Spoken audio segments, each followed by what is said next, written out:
আলিশান অট্টালিকা দেয়ালের পিছে লুকানো ছিল একটা এমন সত্য যা একটা অহংকারী অরবপতির সম্পূর্ণ দুনিয়া হিলিয়ে দিয়েছিল। অরবপতিকে তার সাধারণ নোকরানির ওপর সন্দেহ হয়েছিল যে সে বাড়ি থেকে চুরি করছে, কিন্তু যখন সে তার পিছে গেল তখন একটা এমন রহস্যের সামনে এলো যা তার আত্মাকে ঝাঁকিয়ে দিয়েছিল। আখিরে সেই পুরানো খণ্ডহারে কি ছিল যা একটা অরবপতির চিন্তা এবং জীবনের দিশা চিরকালের জন্য বদলে দিয়েছিল? বন্ধুরা, এই হৃদয় ছোঁয়া গল্পের সম্পূর্ণ সত্যতা জানার জন্য ভিডিওটাকে শেষ পর্যন্ত অবশ্যই দেখো। কলকাতার সবচেয়ে উঁচু এবং প্রভাবশালী আলিপুর কলকাতায় অবস্থিত চৌধুরী ভিলার দরজা খুলতেই অমিরির একটা আলাদা সুবাস আসত। এখানকার দেওয়ালে দামি পেইন্টিংস ছিল এবং মাটিতে ইটালিয়ান মার্বেল এমন চকচক করত যে মানুষ তার মুখ দেখতে পারত। এই সাম্রাজ্যের একমাত্র উত্তরাধিকারী ছিল রাহুল চৌধুরী।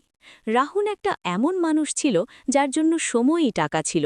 তার একটা ইশারায় কোটি কোটি টাকার ডিল হতো এবং তার চোখে একটা এমন কঠোরতা ছিল যে বড় বড় বিজনেস টাইকুন তার সামনে কথা বলার আগে দুবার ভাবত। রাহুলের দুনিয়া খুব ছোট ছিল, তার বিজনেস, তার ল্যাপটপ এবং তার নিজের একাকিত্ব। তাকে মনে হতো যে দুনিয়ার প্রত্যেক জিনিস কেনা যায় এবং প্রত্যেক মানুষের একটা দাম থাকে। তার জীবনে প্রভাব তো অনেক ছিল, কিন্তু শান্তি এবং অনুভূতির জন্য কোনো জায়গা ছিল না। কিন্তু এই আলিশান হভেলির একটা কোণে একটা এমন ব্যক্তিত্ব থাকত যাকে রাহুল ৩ বছর ধরে কখনো গুরুত্ব সহকারে দেখেনি। সে ছিল মালতী। মালতী রাহুলের বাড়িতে পরিষ্কারের কাজ করত। সে সকালে সূর্য ওঠার আগে আসত এবং রাত হওয়ার আগে অদৃশ্য হয়ে যেত। সে সব সময় একটা পুরানো এবং ছেঁড়া সালোয়ার কামিজ পরত, যার রং, রোদ এবং বারবার ধোয়ার কারণে ফ্যাকাশে হয়ে গিয়েছিল। তার দুপট্টা সব সময় তার মাথায় বা কাঁধে সরলভাবে জড়ানো থাকত। তার পায়ে রাবারের একটা সাধারণ চপ্পল ছিল, যা চলার সময় ছটছট শব্দ করত। রাহুলের জন্য মালতী শুধু একটা চলন্ত মেশিনের মতো ছিল, যার কাজ ছিল বাড়িকে নিষ্কলঙ্ক রাখা। মালতী কখনো কারো সাথে কথা বলত না, কখনো গসিপ করত না এবং কখনো কোনো জিনিসের অভিযোগ করত না। তার নীরবতা এবং তার সাধারণ পরিধানে একটা অদ্ভুত মর্যাদা ছিল, যা রাহুল কখনো গভীরভাবে অনুভব করেনি। শুরুতে সব কিছু স্বাভাবিক ছিল, কিন্তু গত কয়েক সপ্তাহ ধরে রাহুল একটা জিনিস লক্ষ্য করেছিল। মালতী প্রত্যেক সন্ধ্যায় ঠিক ৫:৪৫-এ তার কাজ ছেড়ে দৌড়ানোর তাড়াহুড়োয় থাকত। রাহুলের অনুশাসনের নিয়ম খুব কঠোর ছিল এবং তাকে এই জিনিসটা খারাপ লাগতে শুরু করেছিল যে কেউ তার বাড়ি থেকে এত তাড়াতাড়ি কিভাবে যেতে পারে। একটা সন্ধ্যায় যখন রাহুল তার অফিস থেকে একটু তাড়াতাড়ি বাড়ি এলো, তারা দেখল যে মালতী রান্নাঘরের পিছনের দরজা থেকে বাইরে বেরোচ্ছে। তার কাঁধে দুটো বড় নাইলনের থলে ঝুলছিল। সে বারবার পিছে ঘুরে দেখছিল, যেন তাকে ভয় যে কেউ তাকে দেখে না ফেলে। তার মুখে একটা অদ্ভুত ঘাবড়াহাট এবং একটা লুকানো চমক ছিল, যা প্রথমবার রাহুলের দৃষ্টি আকর্ষণ করেছিল। তার ছেঁড়া সালোয়ারের পল্লু হাওয়ায় লহরাচ্ছিল, যা তার দারিদ্র্যকে বর্ণনা করছিল। কিন্তু তার চোখে কোনো অন্য গল্প ছিল। রাহুলের মনে সন্দেহের বীজ অঙ্কুরিত হয়েছিল। কি এটা আমার বাড়ি থেকে কিছু চুরি করছে? তারা ভেবেছিল। তাকে মনে হয়েছিল যে হয়তো সে দামি জিনিস সেই থলেগুলিতে লুকিয়ে নিয়ে যাচ্ছে। রাহুলকে প্রতারণা থেকে কঠোর ঘৃণা ছিল, কিন্তু তার ভিতরে একটা অজানা কৌতূহলও ছিল, যা তাকে মালতীর দিকে টানছিল। তারা সিদ্ধান্ত নিয়েছিল যে তারা নিজে এর সত্যতা জানবে। যেই মালতী গেটের দিকে এগোল, রাহুলের কড়া এবং ভারী কণ্ঠস্বর ধ্বনিত হয়েছিল, মালতী, থামো। মালতীর সম্পূর্ণ শরীর কাঁপছিল। সে ধীরে ধীরে ঘুরে দেখল। তার চোখে একটা অদ্ভুত ভয় ছিল, কিন্তু সেই ভয়ের পিছে একটা গভীর নির্দোষতা ছিল, যা রাহুলের রাগকে একটা মুহূর্তের জন্য কমিয়ে দিয়েছিল। রাহুল দ্রুত পায়ে তার কাছে এলো। তার ছায়া মালতীর ছোট কদে ভারী পড়ছিল। সাহেব, আপনি এত তাড়াতাড়ি এসেছেন? মালতীর কণ্ঠস্বর ধীর এবং কাঁপা ছিল। রাহুল তার কথার উত্তর দিল না। তার চোখ সোজা সেই দুটো থলে উপরে নিবদ্ধ ছিল। এই ব্যাগগুলিতে কি আছে মালতী? তারা ঠান্ডা স্বরে জিজ্ঞাসা করল। মালতী ব্যাগগুলিকে তার পিছে লুকানোর চেষ্টা করল। কিছু না সাহেব, শুধু কিছু পুরানো জিনিস। রাহুলের সন্দেহ নিশ্চিত হয়ে গিয়েছিল। পুরানো জিনিস বা আমার বাড়ির কোনো দামি জিনিস? ব্যাগ এখানে রাখো এবং আমাকে দেখাও। রাহুলের স্বর এখন আরও কঠোর হয়ে গিয়েছিল, কিন্তু তার চোখে মালতীর প্রতি একটা অদ্ভুত আকর্ষণও জাগছিল। তারা জানতে চাইছিল যে এই ছেঁড়া পুরানো সালোয়ারে থাকা সাধারণ মেয়েটা কী রহস্য লুকিয়ে রেখেছে। মালতী কিছু বলল না, শুধু তার মুষ্টি বন্ধ করল। সেই মুহূর্তে রাহুলকে মনে হয়েছিল যে সে কিছু খুব বড় লুকাচ্ছে। ঠিক আছে, রাহুল পিছে সরে বলল, আজ তুমি যাও, কিন্তু মনে রাখো চৌধুরী ভিরা থেকে কিছু বাইরে যায় তাহলে তার খবর আমাকে হয়। মালতী দ্রুত ঘুরে এবং একটা শব্দ না বলে গেটের বাইরে দৌড়ে গেল। রাহুল তাকে যেতে দেখতে রইল। তার চোখে এখন শুধু সন্দেহ ছিল না, বরং একটা এমন অস্থিরতা ছিল যা তারা বছরের পর বছর অনুভব করেনি। তারা বুঝে গিয়েছিল যে মালতীর সেই পুরানো ঝোলায় কোনো এমন রহস্য আছে যা তার এই আলিশান দুনিয়া থেকে খুব আলাদা। পরের দিন রাহুলের মনে শুধু একটা কথাই চলছিল, তারা সেই নাইলনের থলেগুলির সত্য জেনে ছাড়বে। তারা তার অফিসের সমস্ত মিটিংস বাতিল করে দিয়েছিল। সন্ধ্যার ৫:৩০ বাজতেই রাহুল তার কোটি কোটি টাকার ল্যাম্বরগিনিকে গ্যারেজে রেখে দিয়েছিল। তারা একটা সাধারণ ধুলোভর্তি এসইউভি বের করল, যা বছরের পর বছর ব্যবহার হয়নি। নিজের পরিচয় লুকানোর জন্য তারা একটা সাধারণ কালো টি-শার্ট, একটা গাঢ় রঙের টুপি এবং কালো চশমা পরল। তারা তার নিজের হাভেলির গেট থেকে কিছু দূর রাস্তার কিনারায় লুকিয়ে অপেক্ষা করতে লাগল। ঠিক ৫:৫০ মালতী গেট থেকে বাইরে বেরোল। তার চলার অন্দাজ আজ আরও দ্রুত ছিল। তার কাঁধে সেই দুটো ভারী থলে ছিল এবং হাওয়ায় তার ছেঁড়া পুরানো সালোয়ারের পল্লু কোনো ক্লান্ত পাখির পাখার মতো ফড়ফড় করছিল। রাহুল গাড়ি স্টার্ট করল এবং ধীর গতিতে তার পিছে অনুসরণ করা শুরু করল। মালতী কোনো ট্যাক্সি বা রিকশা নেয়নি, সে পায়ে হেঁটেই সংকীর্ণ গলিতে ঘুরতে যাচ্ছিল। রাহুল অবাক হয়েছিল যে এই সরু মেয়েটা এত ভারী গাঁটরি নিয়ে এত দ্রুত কিভাবে চলতে পারে। শহরের চকচকে ধীরে ধীরে পিছে ছুটছিল। এখন রাস্তাগুলি উবড়ো-খাবড়ো হয়ে উঠছিল। রাহুল এমন জায়গায় পৌঁছেছিল যেখানে কলকাতার উঁচু টাওয়ার নয়, বরং একে অপরের সাথে লেগে থাকা ঝুপড়ি এবং পুরানো ভেঙে পড়া বাড়ি ছিল। মালতী একটা খুব পুরানো ভবনের সামনে থামল। রাহুল তার গাড়ি কিছু দূরে পার্ক করল এবং চুপি চুপি তার পিছে গেল। তারা দেখল যে মালতী একটা বড় কক্ষের ভিতরে চলে গিয়েছিল। রাহুল জানালার একটা ছোট্ট ছিদ্র থেকে ভিতরে ঝুঁকল। যে দৃশ্য তারা দেখল সেটা তার হুঁশ উড়িয়ে দিয়েছিল। ভিতরে কাঠের বেঞ্চে অনেক লোক বসেছিল, সবজি বিক্রেতা মহিলা, শ্রমিক এবং অনেক বয়স্ক। মালতী সেখানে ঝাড়ু দিচ্ছে না, বরং হাতে চক নিয়ে ব্ল্যাকবোর্ডে লিখছে। সে তার থলে খুলল এবং তাতে থেকে পেন্সিল, নোটবুক এবং রাহুলের বাড়ি থেকে আনা বাকি খাবার বের করল। সেই খাবার সে নিজে খায়নি, বরং বড় ভালোবাসা সহকারে সেই ক্ষুধার্ত বয়স্কদের মধ্যে বিতরণ করল। রাহুল দেখল যে সে ছেঁড়া পুরানো কাপড়ে থাকা মেয়েটা এখন একটা শিক্ষকের মতো চমকাচ্ছে। তার কণ্ঠস্বরে একটা অধিকার ছিল, একটা মর্যাদা ছিল। সে এক এক ছাত্রের কাছে যাচ্ছে, তারও হাত ধরে অক্ষর লেখা শেখাচ্ছে, তো কারুকে ওষুধের পার্চি পড়া বোঝাচ্ছে। মনে রাখো, মালতীর কণ্ঠস্বর জানালা থেকে বাইরে রাহুলের কাছে পৌঁছল। পড়া শুধু অক্ষর জানা নয়, এটা নিজের সম্মানের রক্ষা করা। যতক্ষণ না তোমরা পড়া শিখবে, দুনিয়া তোমাদের নিচু দেখাবে। রাহুল জানালার বাইরে জমে গেল। যাকে তারা একটা সাধারণ নোকরানি ভাবছিল, সে তো সমাজের সেই অন্ধকারকে মিটিয়ে দিচ্ছে যা রাহুল কখনো অনুভব করেনি। মালতীর মুখে সেই শান্তি এবং হাসি ছিল যা রাহুল তার আলিশান বাংলার কোনো কোণে দেখেনি। রাহুলকে প্রথমবার তার স্যুট, তার গাড়ি এবং তার অহংকারে লজ্জা অনুভব হয়েছিল। তারা কোটি কোটি উপার্জন করত, কিন্তু মালতীর মতো বড় হৃদয় এবং উদ্দেশ্য তার কাছে ছিল না। তারা সেখানে দেয়ালের সাপোর্টে বসে গেল এবং মালতীকে দেখতে রইল। তার মনে মালতীর প্রতি যে সন্দেহ ছিল সেটা এখন একটা অদ্ভুত সম্মানে পরিবর্তিত হচ্ছিল। তাকে মালতীর সেই ছেঁড়া সালোয়ার এখন দারিদ্র্যের চিহ্ন নয়, বরং তার নিঃস্বার্থ ত্যাগের পদক মনে হচ্ছিল। রাহুল অনুভব করল যে এই সাধারণ মেয়েটা তার হৃদয়ের সেই অংশকে ছুঁয়েছে যা তারা বছরের পর বছর পাথর করে রেখেছিল। সেই রাতে রাহুল বাড়ি ফিরতে যখন সম্পূর্ণ বদলে গিয়েছিল। তারা জেনে গিয়েছিল যে মালতীর সেই পুরানো থলেতে কোনো চুরির মাল নয়, বরং একটা সম্পূর্ণ প্রজন্মের স্বপ্নবন্দি ছিল। পরের সকালে যখন রাহুল চৌধুরী বেলার সিঁড়ি থেকে নিচে নামল, তখন তার চোখ মালতীকে খুঁজছিল। মালতী সব সময়ের মতো রান্নাঘরের কোণে দাঁড়িয়ে সবজি কাটছিল। তার সেই ছেঁড়া পুরানো সালওয়ার কামিজ এবং মাথায় সরলভাবে জড়ানো দুপাট্টা আজ রাহুলকে খুব আলাদা লাগছিল। রাহুল তার কাছে গিয়ে কিছু বলতে চাইছিল, কিন্তু তখন তার ফোনের ঘণ্টা বেজে উঠল। আজ চৌধুরী বেলায় শহরের সবচেয়ে বড় বিজনেসম্যান এবং রাহুলের বিদেশি পার্টনারদের জন্য একটা ভব্য লাঞ্চ পার্টি রাখা হয়েছিল। রাহুলকে তার অনুভূতিকে দমিয়ে আবার সেই কঠোর বিজনেস টাইকুনের মুখোশে আসতে হয়েছিল। দুপুর হতেই ম্যানশন মেহমানদের থেকে ভরে গিয়েছিল। সব দিকে রেশমি পর্দার সরসরাহট এবং দামি আতরের সুবাস ছিল। রাহুলের বিজনেস পার্টনার মিস্টার গুপ্তা তার স্ত্রী এবং কিছু প্রভাবশালী বন্ধুদের সাথে লিভিং রুমে বসে বড় বড় কথা বলছিল। মালতী সাদা অ্যাপ্রেন পরে মাথা নিচু করে মেহমানদের জল এবং স্টার্টার সার্ভ করছিল। তখন হঠাৎ মিস্টার গুপ্তার স্ত্রী, যে তার অমিরির অহংকারে চূর ছিল, তার হাত লাগল এবং মালতীর হাত থেকে জলের গ্লাস ছুটে তার দামি ডিজাইনার গাউনে পড়ে গেল। সম্পূর্ণ হলে স্তব্ধতা ছেয়ে গেল। মিস্টার গুপ্তার স্ত্রী চিৎকার করল, তোমার সাহস কিভাবে হয়েছে? তোমার কি শিষ্টাচার নেই? মালতী কাঁপতে লাগল, মাফ করুন ম্যাম সাহেব, আমার পা পিছলে গিয়েছিল। কিন্তু গুপ্তার স্ত্রীর রাগ শান্ত হয়নি।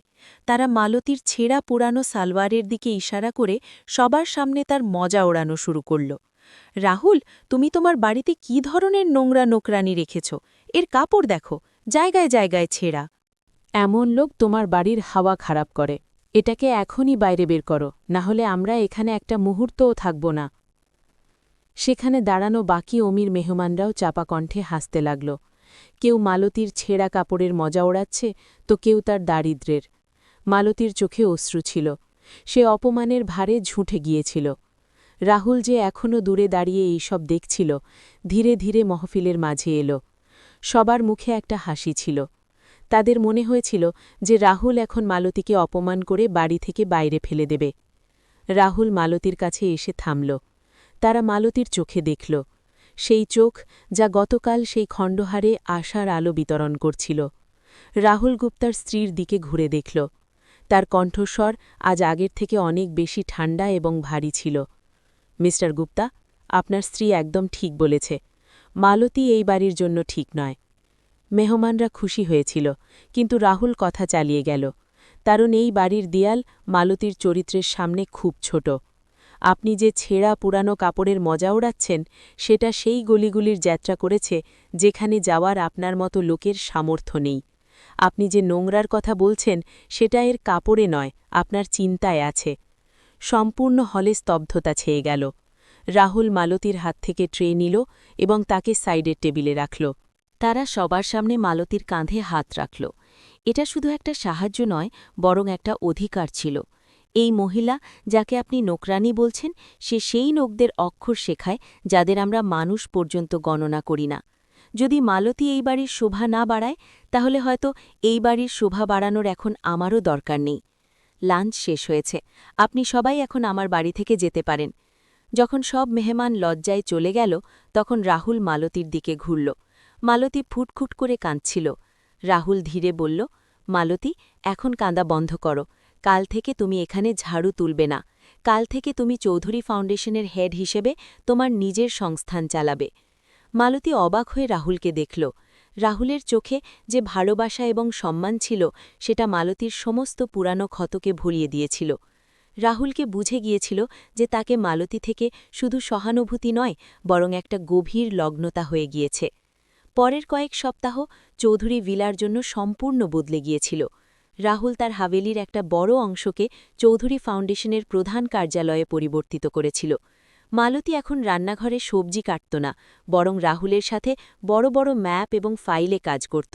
রাহুল তার জন্য শহরের সবচেয়ে ভালো রিসোর্স জোগাড় করেছিল, যাতে সেই ছোট অফিসের বাড়িকে একটা বিশাল সংস্থান বানানো যায়। কিন্তু রাহুল একটা জিনিস লক্ষ্য করেছিল, মালতী আজও সেই ছেঁড়া পুরানো সালভার কামিজ পরত। রাহুল তার জন্য অনেক দামি স্যুট এবং শাড়ি মঙ্গিয়েছিল, কিন্তু মালতী তাদের ছুঁয়েও নি। একটা সন্ধ্যায় যখন অফিসের কাজ শেষ হয়ে গিয়েছিল, রাহুল মালতীকে তার স্টাডিতে ডেকেছিল। মালতী জানালার কাছে দাঁড়িয়ে বাইরে ডোবা সূর্যকে দেখছিল। রাহুল তার কাছে গেল এবং ধীরে জিজ্ঞাসা করল, মালতী, আমি তোমার জন্য এত কাপড় মঙ্গিয়েছি, তুমি তাদের মধ্যে একটাও পরনি? কি তুমি তাদের পছন্দ করনি? মালতী ঘুরল। তার চোখে একটা অদ্ভুত গভীরতা ছিল। সে তার ছেঁড়া সালোয়ারের পল্লুকে আদর করে বলল, সাহেব, এই কাপড় আমাকে মনে করিয়ে দেয় যে আমি কোথা থেকে এসেছি। এটা আমাকে মনে করিয়ে দেয় যে বাইরে হাজার হাজার লোক আজও এই অবস্থায় আছে। যদি আমি রেশম পরি, তাহলে হয়তো আমি সেই লোকদের দুঃখ ভুলে যাব যাদের জন্য আমি লড়ছি। রাহুল নীরব রইল। তারা এখনও শুধু সেই মহিলাদের দেখেছে যারা গয়না এবং ব্র্যান্ডেড কাপড়ের জন্য মরে, কিন্তু তার সামনে দাঁড়ানো এই মেয়েটা সরলতার একটা এমন হিমালয় ছিল যাকে হেলানো অসম্ভব ছিল। রাহুল ধীরে তার হাত ধরল। এটা প্রথমবার ছিল যখন তারা তাকে ছুঁয়েছে। মালতীর শরীর কাঁপল, কিন্তু সে তার হাত সরাল না। মালতী, রাহুলের কণ্ঠস্বরে একটা অদ্ভুত নরমতা ছিল। তুমি আমাকে শুধু মানবতা শেখাওনি, তুমি আমাকে জীবনযাপন শিখিয়েছ। আমার দৌলত, আমার নাম, এইসব তোমার এই ছেঁড়া লিবাসের সামনে তুচ্ছ। আমাকে ভয় লাগে যে কোথাও তুমি তোমার এই মহানতার সাথে আমার থেকে দূর না চলে যাও। মালতী উপরে দেখল। রাহুলের চোখে যে ভালোবাসা এবং তরব ছিল, সেটা মালতীর হৃদয়ের ধড়কন বাড়িয়ে দিয়েছিল। সে কখনো স্বপ্নেও ভাবেনি যে রাহুল চৌধুরীর মতো মানুষ তার প্রতি এমন অনুভূতি রাখবে। সাহেব, আমি তো একটা ছায়া, সে ফিসফিস করে বলল। না মালতী, রাহুল দৃঢ়তা সহকারে বলল। তুমি আমার ছায়া ন, তুমি আমার আলো। তোমার ছাড়া এই চৌধুরী ভেলা আবার একটা পাথরের বাড়ি হয়ে যাবে। সেই রাতে দুজনে ঘণ্টার পর ঘণ্টা কথা বলল। মালতী বলল যে কিভাবে সে তার পড়াশুনো ছেড়ে অন্যদের স্বপ্ন বাঁচানোর সিদ্ধান্ত নিয়েছিল। রাহুল তাকে শুনতে রইল এবং অনুভব করতে রইল যে তারা মালতীর ভালোবাসায় সম্পূর্ণ ডুবে গিয়েছে। রাহুলকে বুঝে গিয়েছিল যে তাদের এখন তার জীবনের সবচেয়ে বড় সিদ্ধান্ত নিতে হবে। তারা মালতীকে শুধু তার পার্টনার নয়, বরং তার জীবনের অংশ বানাতে চাইছিল। তারা সিদ্ধান্ত নিয়েছিল যে তারা দুনিয়ার সামনে মালতীর অস্তিত্বকে সেই মুকাম দেবে যার সম্পর্কে কেউ ভাবেনি। হাভেলির সেই রাত একটা নতুন সম্পর্কের সাক্ষী ছিল। একটা এমন সম্পর্ক যা সামাজিক অবস্থান থেকে নয়, বরং আত্মা থেকে যুক্ত ছিল। সময়ের চাকা ঘুরল এবং 1 বছরের মধ্যেই চৌধুরী ফাউন্ডেশন শহরের ছবি বদলে দিয়েছিল। রাহুলের রিসোর্স এবং মালতীর অটুট সমর্পণ মিলে 50টার বেশি সাক্ষরতা কেন্দ্র খাড়া করেছিল। যেই শহর কখনো মালতীকে একটা সাধারণ নোকরানির মতো দেখেছিল, আজ সেই শহর তাকে সাক্ষরতার মশালের নামে চেনে। আজ এই সাফল্যের উৎসব ছিল। শহরের সবচেয়ে বড় অডিটোরিয়ামে আয়োজিত ন্যাশনাল আইকন অফ চেঞ্জ অনুষ্ঠান হল হাজার হাজার লোকের ভিড়ে ভর্তি ছিল। সামনের সারিতে রাহুল চৌধুরী বসেছিল, যার চোখে আজ সেই গর্ব ছিল যা হয়তো তারা তার জীবনের সবচেয়ে বড় বিজনেস ডিল জিততে অনুভব করেনি। তার পাশে সেই শ্রমিক, মাছুয়ারা এবং বয়স্ক বসেছিল, যারা মালতীর সেই পুরানো খণ্ডহার মতো কক্ষে প্রথমে লেখা শিখেছিল।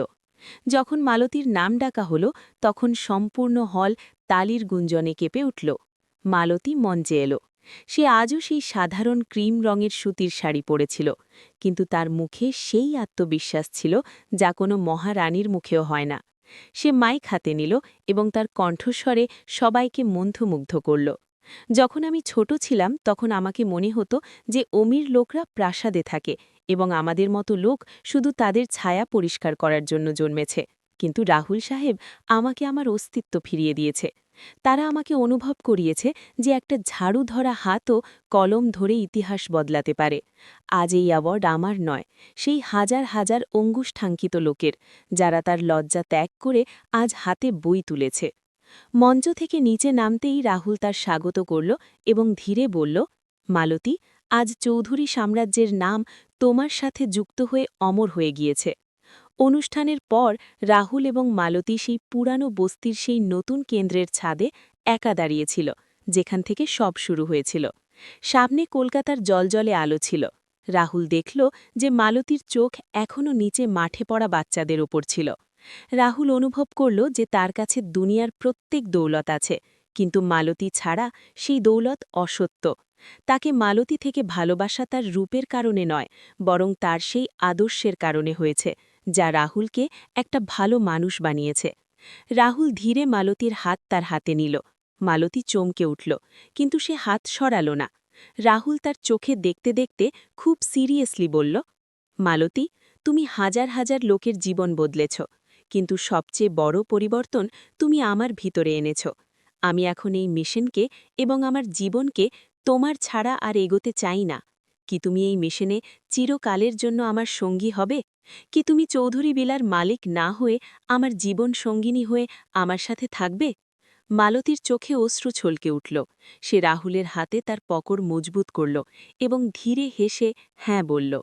এটা শুধু দুজনের মিলন নয়, বরং এটা অমিরি এবং দারিদ্র্যের মধ্যে বিভেদের শেষ ছিল। সূর্য ডুবছিল এবং আকাশ কমলা আলয় ভরা ছিল। রাহুল জিজ্ঞাসা করল, তুমি কি পরের মিশনের জন্য প্রস্তুত? মালতী তার কলম পকেট থেকে বের করল এবং বলল, যতক্ষণ না শেষ মানুষ তার নাম লেখা শেখে, মালতী শান্তিতে বসবে না। দুজনে একসাথে কেন্দ্রের সিঁড়ি চড়তে লাগল। পিছে ঘুরে দেখলে কলকাতার আলো এখন প্রাসাদ থেকে নয়, বরং সেই ছোট স্কুলের জানালা থেকে আসছিল, যা মালতী আলোকিত করেছে। গল্প এই বার্তার সাথে শেষ হয় যে মানুষের আসল পরিচয় তার কাজ থেকে নয়, তার নেক উদ্দেশ্য থেকে হয়। আলো ছড়ানো শুধু অমিরদের কাজ নয়, বরং প্রত্যেক সেই মানুষের কর্তব্য যার কাছে একটা ছোট দিয়া আছে। বন্ধুরা, তোমাদের এই গল্প কেমন লেগেছে? তোমাদের মতামত আমাদের কমেন্টে অবশ্যই বলো। যদি গল্প ভালো লেগে থাকে তাহলে ভিডিওকে লাইক করো এবং তোমাদের বন্ধুদের সাথে শেয়ার করতে ভুলো না। এবং এমন হৃদয় ছোঁয়া গল্প শোনার জন্য আমাদের চ্যানেলকে সাবস্ক্রাইব করতে ভুলো না। মিলব পরের গল্পের সাথে।